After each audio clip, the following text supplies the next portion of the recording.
As the Warehouse Arts District in St. Petersburg continues to thrive, it's now becoming even more sustainable. Here to give us a sneak peek of what's next are Mark Ayling and artist Carrie Smith. Good morning. Good morning. This is a big week for the art community, is it not? Yes, it is. We're very excited. Yeah, so let's talk about what this is. I think this is such an interesting and unique, not all cities have this. Not all cities have such a thriving art community like we did, and this is just going to push it to the next level. Absolutely.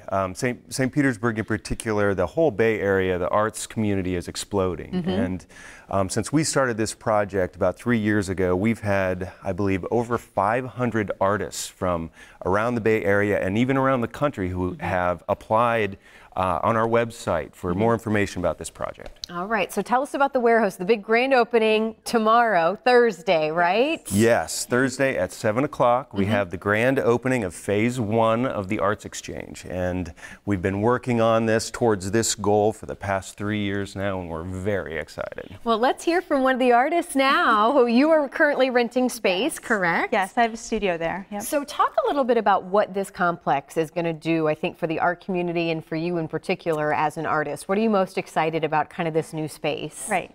I'm just thrilled to be a part of the community and get to have the chance to get to know the community and have people see my work in person.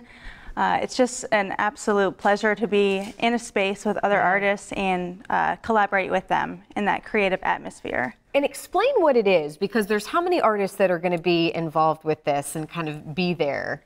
Well, on the whole facility, there's probably the better part of 40 or 50 artists. Okay. The portion that we're opening up is 16,000 square feet of display space and artist studios, and there will be about 25 artists that will be in that portion of the facility, and that's what the grand opening's for. Well, and I think it can be hard for artists, correct me if I'm wrong, to find space or to pay for the money for space, and kind of explain why this is so beneficial for the artist and that they now have this space where they can collaborate together, be a part of this together. Well, the key to this project is sustainability. We're creating security for the arts community. Oftentimes, artists run into this problem where they go into rundown neighborhoods because they're inexpensive. And they get space, they rent space, and their creative energy attracts attention. That attention tends to drive up prices because development follows, and then the artists get pushed out. So what we've done is formed a 501c3, which is a not-for-profit organization. And we've used grants and donations to do all of this work, this build out on it, so that we don't have a return on investment. So we can keep the costs of the studios down and at a sustainable level so the artists can stay in the community. That's the whole idea. Well, and let's talk about art for a second. You've got to, this is beautiful. This is not a photograph. This is actual painting. Yes, so tell oil us a little painting. bit about the art that you do. I mainly focus on painting people with oil paint. So this is a smaller piece of mine. My work is actually a lot bigger. Okay. Usually it scales from 4 to 5 feet. So it's larger than life.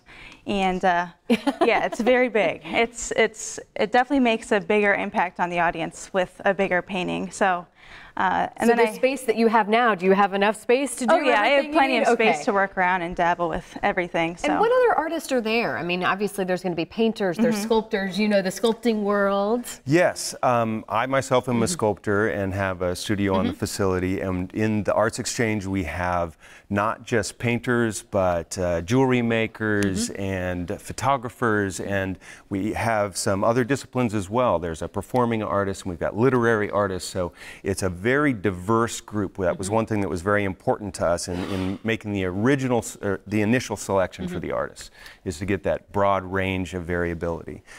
Grand opening tomorrow, again, open to the public. Is the rest of the days open to the public? When can people come out and see? What would you encourage them to do when they do come out?